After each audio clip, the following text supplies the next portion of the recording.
Picture a story so compelling, so rich with the stark realities of the American frontier that it demands your full attention from the very first word. Today, I urge you to immerse yourself in the extraordinary saga of Nelson Lee, a man seized by the Comanche, a native American tribe renowned for their unmatched ferocity across the vast plains. This is not just a fleeting tale, but a profound historical account that begins in 1855, when Lee, a weathered adventurer approaching the end of his 40s, steps unwittingly into the jaws of captivity. In that pivotal year of 1855, Nelson Lee's life takes a dramatic turn as he falls into the hands of the Comanche, an event that anchors our narrative. Yet his tale does not end there, for he endures 3 grueling years before orchestrating a bold escape in 1858. From this ordeal, he crafts 3 Years Among the Comanches, a book that stands as a vivid testament to his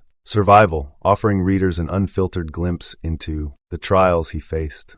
To fully grasp the weight of his experience, we must place it within the turbulent 1850s, a time when the American West pulsed with tension.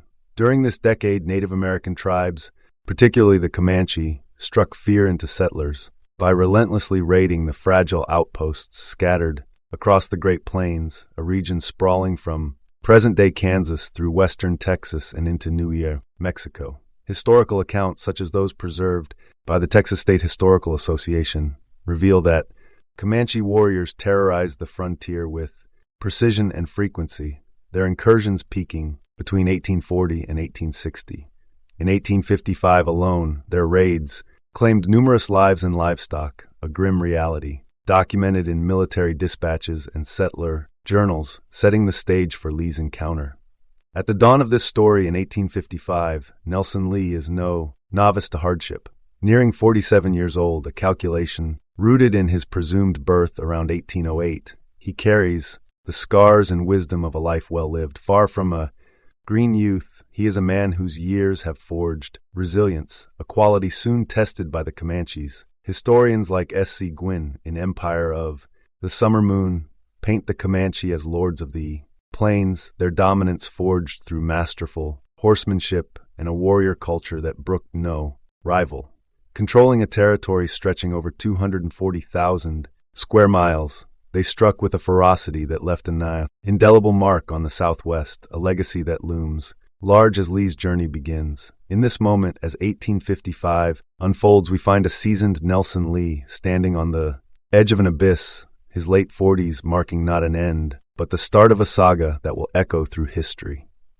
Consider the life of Nelson Lee, a man whose very existence pulses with the restless spirit of adventure, a figure whose daring choices paint a vivid portrait of courage across the untamed expanses of 19th century America. From his earliest days, he sets his sights on the sea, enlisting in the United States Navy as a young man eager to conquer the waves. Yet, as fate would have it, this maritime experience proves utterly useless for the trials awaiting him, for his story unfolds not upon the ocean but deep within the rugged heartland of the frontier. Undeterred, he later carves a path through the wilds of Texas, joining the 4 ranks of the Texas Rangers, a storied force of mounted lawmen tasked with taming the borderlands. His mettle is further tested in 1847 when he strides into the chaos of the Mexican-American War, a conflict that rages from 1846 to 1848 and sees him amidst the blood and thunder of battles like Cerro Gordo, where American forces under General Winfield Scott clash with Mexican troops, leaving thousands dead or wounded. When the war's dust settles in 1848, Nelson Lee does not retreat into the quiet of retirement, as some might. Instead, he chooses to remain in Texas, drawn to the raw vitality of its southern reaches near Corpus Christi, a bustling coastal town founded in 1839 and swelling with opportunity by the 1850s. Here, he immerses himself in the gritty trade of capturing wild mustangs, descendants of Spanish horses that roam the plains in herds numbering in the thousands, according to estimates from the period. He also turns his hand to cattle trading, a livelihood that thrives in a region where ranching drives the economy, with Corpus Christi serving as a key hub for shipping beef northward. This is no idle existence, but a life of relentless pursuit, one that positions him squarely in the path of destiny. For it is precisely in this untamed corner of Texas, near the shores of Corpus Christi Bay, that Nelson Lee's world collides with the Comanche, a moment that will wrench him from his rugged routine and thrust him into a saga of captivity and survival unlike any he has faced before. Envision the Comanche, a people whose very identity surges with the thunder of hooves across the boundless plains, a nomadic tribe transformed into legends by their unparalleled bond with the horse. They roamed the southern reaches of the Great Plains, a vast expanse stretching from present-day Texas through Oklahoma and into parts of Kansas and New Mexico, their lives woven into the fabric of this unforgiving landscape. Yet before the horse entered their world, their story bore little luster. Historical accounts reveal a tribe once overshadowed, frequently displaced by more formidable neighbors like the Shoshone, from whom they split in the late 1600s, and pressed hard by the Apache, who dominated the Southwest until the Comanche found their catalyst for change. In their traditional ways, the Comanche crafted a culture starkly pragmatic, one that shunned elaborate myths or intricate rituals. They held a quiet reverence for the Great Spirit, a universal force, acknowledged across many Native American tribes, yet they fostered no organized religion, no shamans to weave spiritual tales, no holy men to guide their. As relentless nomads, they eschewed permanent dwellings, opting instead for portable teepees crafted from buffalo hides, a necessity born of their ceaseless. Art, too, remained a luxury they seldom pursued, their focus fixed on survival rather than adornment. But it was the arrival of the horse that ignited their ascent, an innovation that redefined their destiny. Brought to the Americas by Spanish conquistadors in the 16th century, with Hernán Cortés landing in Mexico in 1519, horses gradually spread northward. By the late 1600s, these animals reached the plains of Texas, first embraced by the Apache, who traded and raided to amass herds numbering in the thousands, as documented in Spanish colonial records. The Apache, though a regional titan with their blend of hunting and farming, never harnessed the horse with the singular devotion of the Comanche. For the latter, horses became more than tools. They became the heartbeat of a warrior society capable of traversing vast distances with breathtaking speed. Historians estimate that a Comanche rider could cover up to 100 miles in a single day, a feat that turned the sprawling Comancheria, a domain spanning some 240,000 square miles by the 19th century, into a theater of war where no foe could feel secure. By the 1800s, this mastery elevated them to the pinnacle of Native American power in the Southwest, their dominance, tempered by a fierce memory of past subjugation, resolved to never again bow to others. With this edge, they struck with relentless precision, pilfering horses from rival tribes and settlers alike, launching raids on unsuspecting travelers under the cloak of night, their swift and silent assaults leaving a trail of fear across the frontier. Picture Nelson Lee and his steadfast companion, William Aiken, standing on the sun-scorched plains near Corpus Christi, their minds ablaze with a daring vision that could only thrive in the wild heart of 1850s Texas. Together, they resolved to drive a herd of mules westward, embarking from their home base near this bustling coastal town in South Texas, their sights set on a destination Lee names Matamoros, a place he claims lies somewhere in California. History casts a shadow of doubt over this target, for while Matamoros graces the maps of California, a thriving city of that name sits just across the Rio Grande in Mexico, a mere 130 miles from Corpus Christi, suggesting Lee may have muddled his geography in the retelling. My own search through weathered maps from the period, like those of J.H. Colton from the 1850s, yields no Californian Matamoros, though a faint possibility lingers of a misremembered outpost in Baja, California. Yet the precise endpoint matters little, for their journey falters long before any such place comes into view, their path abruptly halted near El Paso, a frontier outpost some 600 miles west of their starting point. This ambitious trek plunges them straight into the jaws of Comanche territory, a sprawling dominion known as the Comancheria, which by 1855 stretches across 240,000 square miles of the Great Plains, a fact etched into contemporary maps with warnings of Comanche Range scrawled in bold. William Aikens, brimming with unfounded optimism, convinces himself and others that they can traverse this perilous expanse unscathed, their mules fetching a handsome profit at journey's end. Such confidence flies in the face of reason, for the Comanche's relentless raids on travelers and settlers documented in Texas Ranger reports from the era paint a grim picture of a land where safety is a fleeting illusion. In 1854 alone, historical records note dozens of attacks along these routes, with mule trains a prized target for their cargo and beasts, rendering Atkins' assurance a perilous miscalculation destined to unravel. Undaunted by the looming threat, Lee and Aikens assemble a robust crew, recruiting a sizable band of men and amassing a stockpile of horses to bolster their effort. They set out westward toward the elusive Matamoros, their mules plodding alongside with plans to gather more along the way, a testament to their ambition to turn a rugged journey into a windfall.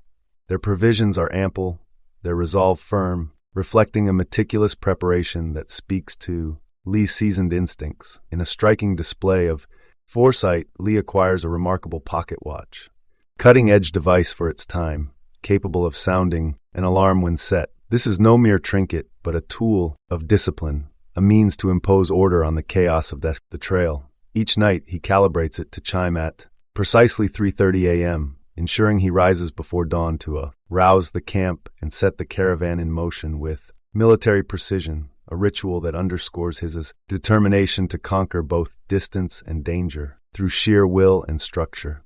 In early March of 1855, Nelson Lee and his group begin driving their mules westward along the Rio Grande, where grass grows plentifully to feed the animals. They move slowly, and by early April they pause just southwest of El Paso to rest the mules for a few weeks. To protect themselves, they post sentinels each night to watch for trouble.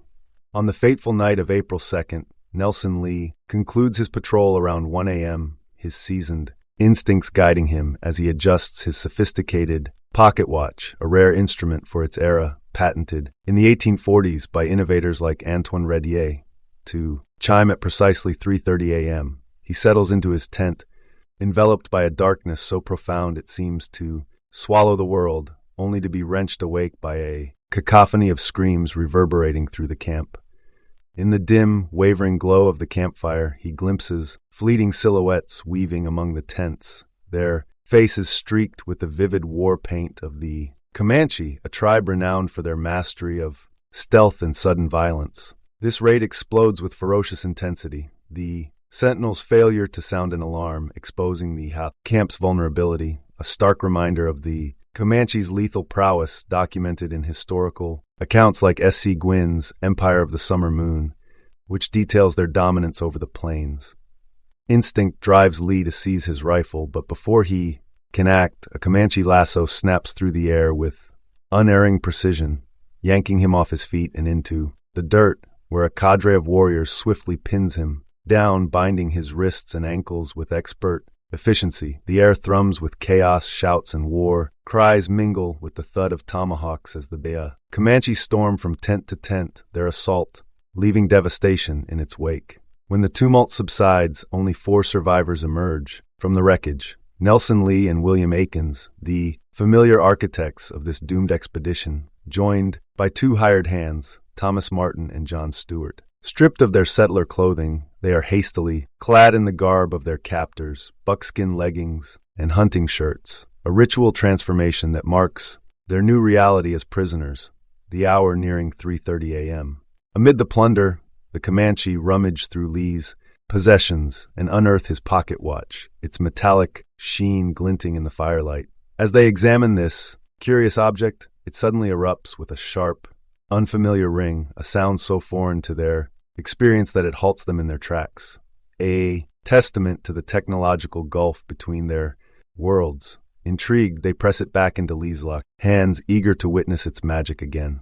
Reflecting on this moment, Lee later writes with piercing insight, "The idea at once flashed upon my mind that I might make it serve a useful purpose." With deliberate reverence, he accepts the watch, his freed hands winding it solemnly under their scrutiny, exuding an aura of mystique. Minutes later it chimes once more, its echo resonating through the night, a subtle yet pivotal act that begins to weave a thread of survival through the fabric of his captivity.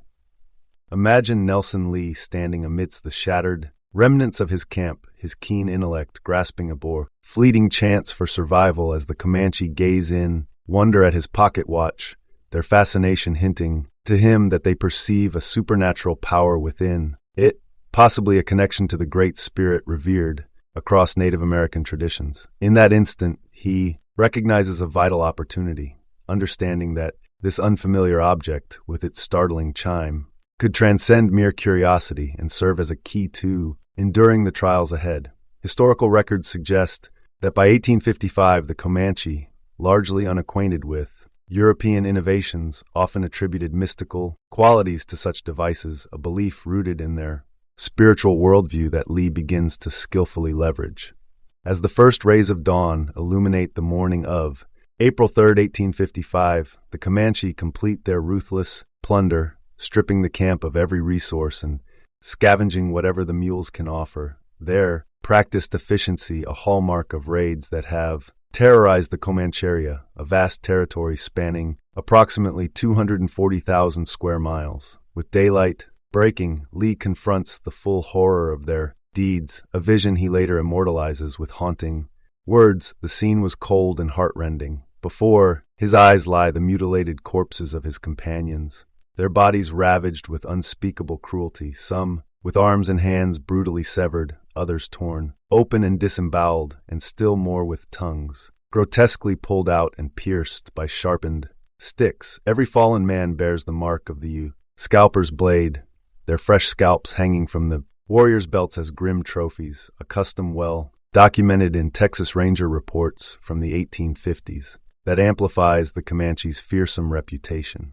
With the camp in ruins, the Comanche usher Lee and his fellow captives, William Aikens, Thomas Martin, and John Stewart, away from the devastation, pausing to point derisively at the lifeless bodies of the sentinels, whose watchfulness amounted to nothing against the night's silent fury. For settlers like Lee, the Comanche inspire a profound dread, a terror forged through tales of such savagery, and the journey that ensues only deepens this fear. Intent on shattering their prisoners' resolve, the Comanche employ psychological torment with chilling precision, wielding tomahawks still stained with the blood of both the massacre to deliver mock blows, seizing the captive's hair with knives poised as if to scalp them, only to halt at the last second, their feigned restraint a twisted game rather than an act of mercy. To transport their captives, they devise a method, both cunning and excruciating, draping deerskins over the men's faces and piercing a small hole near the mouth to permit the faintest breath.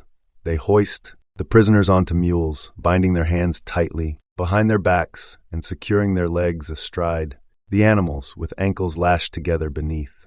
Should a man lose his balance, as Lee frequently does, he tumbles into a helpless dangle, ankles caught above while his body swings below, exposed to low branches that batter his shrouded form. Each fall prompts the mule to pause, and the Comanche hasten over with mocking glee to upright him, their laughter echoing as they delight in the spectacle. Lee captures this ordeal with a mix of irony and dread. My somersaults afforded the Indians most excellent sport, and every performance was treated with tremendous applause. Indeed, I could sometimes tell from the laughter that would begin to arise that danger was near. When night descends, the band halts its ceaseless trek, providing food in a manner distinctly Comanche, flinging chunks of scalding horseflesh directly from boiling pots onto the captives, the searing impact sparking cries of pain that amuse their tormentors. Sleep brings no solace, for the Comanche impose a merciless arrangement, as Lee recounts. First, we were made to lie down on our backs with arms and feet extended. 4 stakes were then firmly driven into the ground, to which our hands and feet were fastened as wide apart as possible. Then 2 stakes were driven close on either side of the neck, and a strong strip of buffalo hide tied from one end to the other, so that it would be passed under the chin across the... Thus we lay upon our back, unable to move, head, hand, or foot. Trapped in this agonizing contraption, the captives snatch little rest, a torment that stretches across 4 relentless days. each filled with blindfolded rides, scalding assaults, and immobilizing bonds. After 4 days of this grueling march, they reach a sprawling Comanche village, a site Lee describes as brimming with hundreds of tents and as many as 500 inhabitants, though he acknowledges this figure likely exceeds reality. Historical estimates indicate that Comanche encampments typically house 200 to 300 people, yet larger gatherings could occur during significant raids or tribal councils, lending some plausibility to his impression if not his exact count. This arrival marks the threshold of a new phase, where the captive's endurance will face its ultimate challenge.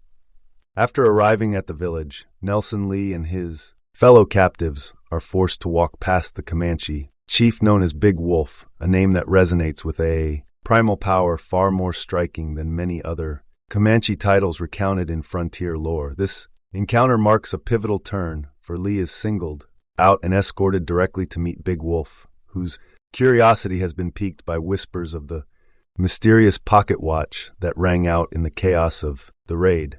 The chief, a commanding presence among his people, demands to witness its magic firsthand, his interest reflecting the Comanche's fascination with objects beyond their ken, a trait noted by historians, observing their encounters with European goods in the mid-19th century. Before this assembly of warriors, Lee faces a perilous test, with Big Wolf insisting he activate the watch's chime, yet he boldly refuses, his voice steady as he declares that doing so now would unleash danger too great to fathom. With a dramatic flourish, he gestures skyward, proclaiming that such an act could shatter the very world, a calculated gambit that teeters on the edge of defiance amid a crowd armed with tomahawks. This audacious refusal, fraught with risk, showcases Lee's cunning as he leans into the Comanche's spiritual reverence, perhaps recalling their awe at the watch's earlier ring to cloak his denial and cosmic consequence. Big Wolf, though visibly crestfallen and likely harboring doubts, relents without pressing further, a testament to Lee's deft manipulation of the moment, sparing him immediate retribution in a setting where dissent could easily spell death. Soon after, the Comanche escort Lee roughly a quarter of a mile beyond the village's edge, approximately 400 meters, a distance that positions them in an open expanse where dozens of warriors gather, their presence signaling a grim spectacle about to unfold. There, Lee reunites with his companions, William Aikens, Thomas Martin, and John Stewart, only to find them stripped bare and lashed to tall wooden posts, their arms hoisted high by coarse ropes in a scene of stark vulnerability. Martin and Stewart stand side by side, while Aikens faces them from a mere 10 feet, away, his own bonds mirroring theirs. The Comanche then sees Lee, tearing away his clothing and binding him beside Aikens, aligning him in direct view of Martin and Stewart as a ceremonial ritual commences, its purpose steeped in the tribe's brutal traditions. Big Wolf assumes his vantage point, overseeing the proceedings as a procession of warriors advances in a meticulously rehearsed formation, each gripping a tomahawk or knife in one hand and a flint spearhead in the other, their weapons glinting with menace. Line encircles Martin and Stewart, and suddenly two figures break ranks, their knives flashing as they expertly scalp the captives, excising patches of skin no larger than a silver dollar, a coin roughly an inch across, leaving the men alive yet gushing blood in torrents. The warriors sweep past Aikens and Lee without striking, sparing them for reasons unclear, then wheel back to Martin and Stewart with a resounding war whoop, their blades and spearheads raking across the victim's flesh in a relentless succession of cuts, transforming their bodies into a tapestry of gashes and congealing blood. Lee later recounts this ordeal with anguished precision, how many times they circled round, halting the sound of war whoop and going through the same demonic exercise I cannot tell. They persisted in a hellish work until every inch of the bodies of the unhappy men was hacked and covered with clotted blood.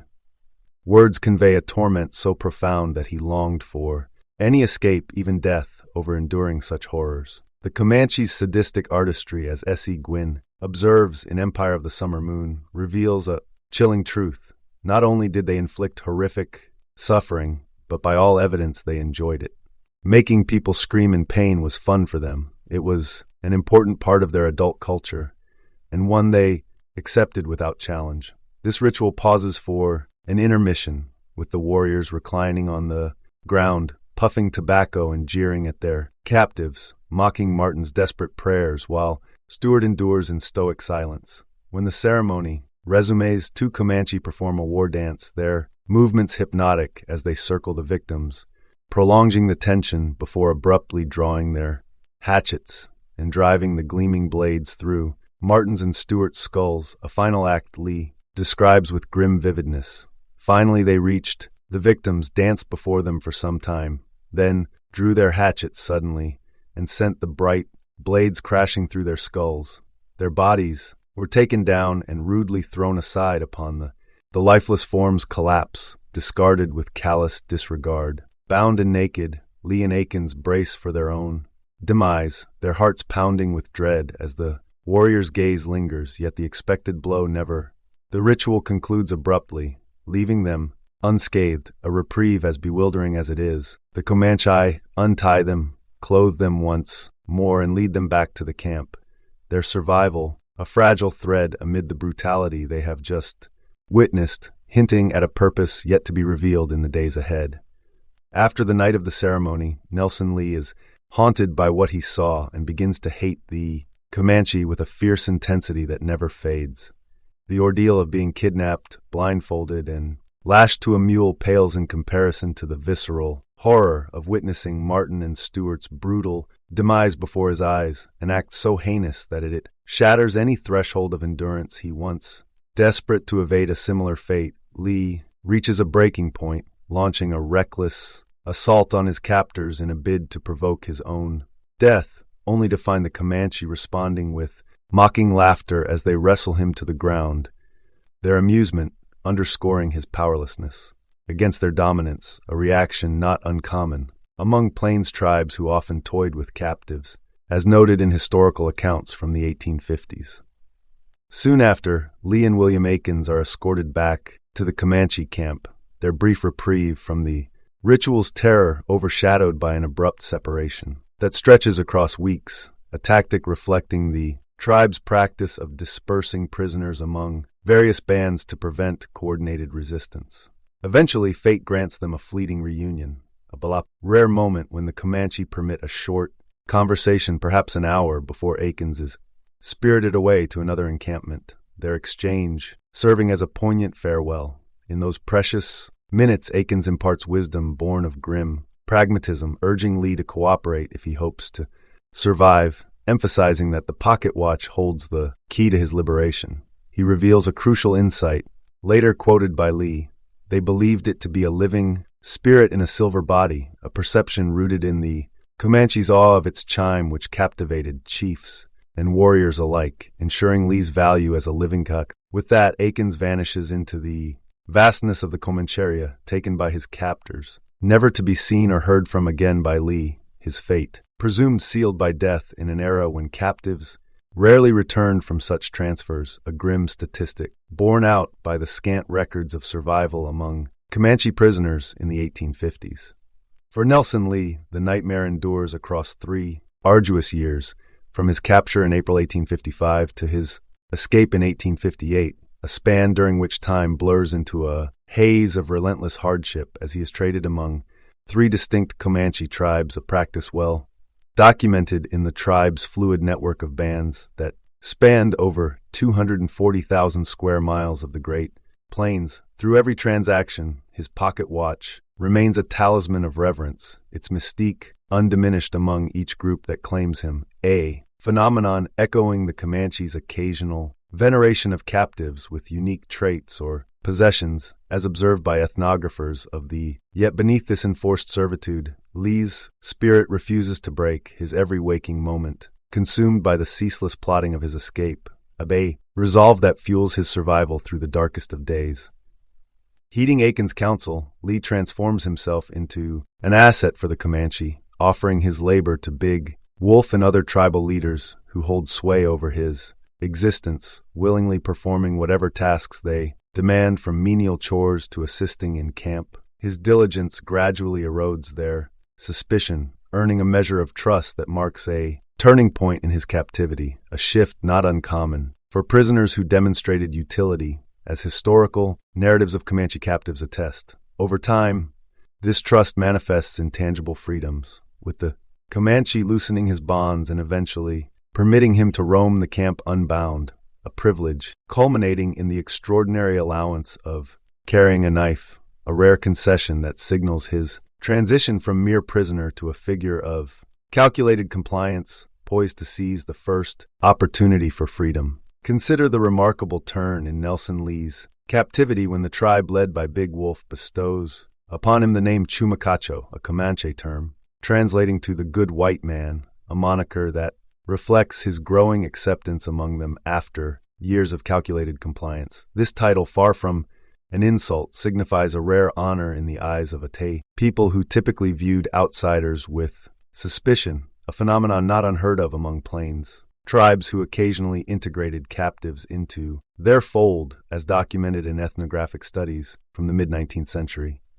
Yet this newfound status comes with its share of trials, for Lee's journey forward is marked by moments of stark brutality, intertwined with unexpected reprieve. Among his masters, one stands out for his cruelty, a figure named Spotted Leopard who wields his authority with a vicious hand.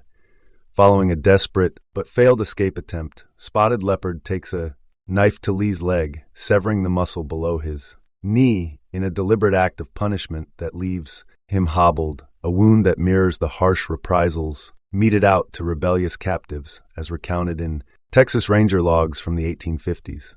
Despite this ordeal, Lee finds pockets of stability in his turbulent existence, most notably in his union with Sleek Otter, a striking Comanche woman he chooses as his wife after dismissing others for being, in his own blunt words, hideous or fat and flabby. This candid judgment, though callous, belies a deeper irony for the women of the tribe, including Sleek. Otter frequently intervened to shield him from the warriors' beatings, their compassion a lifeline amid the violence that surrounds him. The decisive moment of liberation arrives in 1858.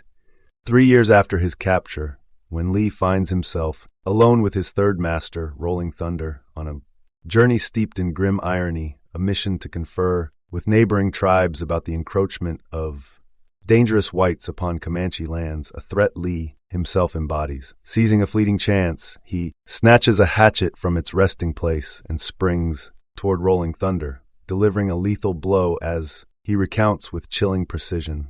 Snatching the hatchet in that instant from its place, I leapt towards the chief and buried the dull edge of a broad hand's breadth into his brain. This swift, brutal strike, a fatal wound spanning roughly 4 inches, across the skull, proves effective, ending the chief's life in a heartbeat and marking Lee's audacious bid for freedom. With adrenaline coursing through him, Lee acts swiftly, as he later describes. A moment sufficed to draw the rifle from beneath him and jerk the long knife from his girdle. Then, mounting his horse, I dashed wildly away over an unknown path toward the Heian, land of freedom.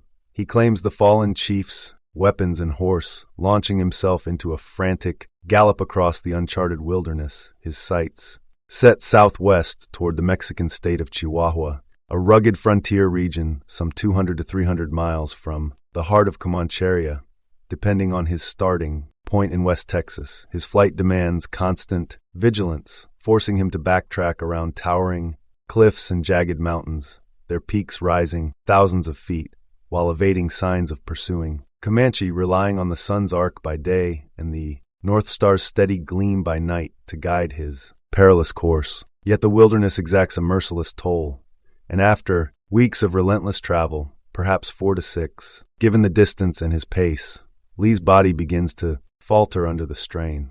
He captures this descent with heart-rending clarity. I was sick in body as well as soul. My limbs had become swollen, and the wounds and bruises that covered me were inflamed, and day by day I grew weaker as I advanced. Often I prayed God that when I fell asleep I might never wake up again. His words reveal a man pushed to the brink, his swollen limbs and festering injuries, compounded by malnutrition and exhaustion, painting a vivid picture of a struggle that tests limits of human endurance, a plight echoed in tales of other captives who fled across the unforgiving expanses of the Southwest in the 1850s. About a month into his escape, Nelson Lee's horse, grows too weak to continue, and he has to leave it behind. This crushing blow shatters his dwindling reserves of hope, as he later confesses with raw despair. Now for the first time my heart died within. For all I could discover, civilization was as far off as when I started the journey. I began to doubt myself, to fear that I'd become crazed. These words lay bare a soul teetering on the edge of collapse. His isolation compounded by the vastness of the Southwest, a region spanning hundreds of miles where survival hinged on scarce resources, a plight mirrored by countless fugitives documented in 19th century frontier records. Yet even in this abyss presses on a solitary figure navigating a treacherous landscape, compelled to evade pursuing Comanche bands while contending with rattlesnakes and prowling predators, coyotes and mountain lions, common in West Texas, that stalk him after each hard-won hunt, drawn by the scent of fresh kill. Every step demands cunning, for even the flicker of a hay campfire poses a lethal risk, its glow visible across the flat plains for miles under the cover of night.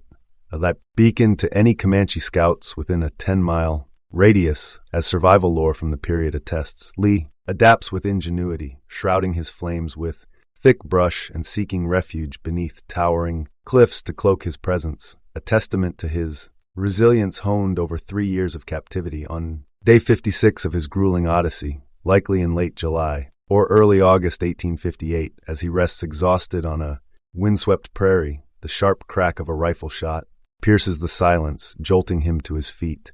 Clutching his stolen rifle, he braces for a final stand, only to feel a surge of relief wash over him, as he discerns not the war cries of Comanche, but the sight of sombrero-clad Mexican hunters, their weathered faces and deer-hunting gear marking them as locals from the borderlands near the Rio Grande. These men, returning to their settlement of San Fernando, a small outpost near the river, often misrendered as San Fernandez in Lee's account, spot a figure ravaged by hardship, his body gaunt from malnutrition, his hair and beard a wild tangle after 3 years untrimmed, a living testament to his ordeal. Moved by his plight, they offer him a horse to ride, fresh water to quench his parched throat, and food served with a kindness starkly unlike the scalding meat hurled by his former captors, a simple act of humanity that begins his restoration. A week later, after traversing roughly 50 to 100 miles, a plausible distance from the prairie to San Fernando, they reach the settlement, where Lee spends 6 weeks under a doctor's care, his emaciated frame slowly mending from the toll of months on the run, a recovery period consistent with the medical needs of starvation survivors in the 1850s. From San Fernando, Lee secures passage on a boat, likely via the Gulf of Mexico, tracing a coastal route that delivers him to New York by late 1858.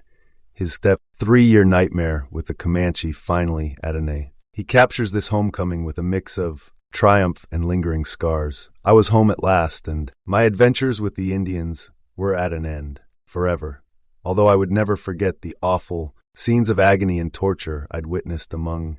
Arriving on the East Coast, he sets to work, penning 3 years among the Comanches, a book published in 1859 that immortalizes his saga, its completion signaling a profound shift from the lawless violence of the West to the relative safety. In this new chapter, Lee finds a sanctuary where the specter of serious violence no longer looms, a hard-won peace forged through a journey few could endure.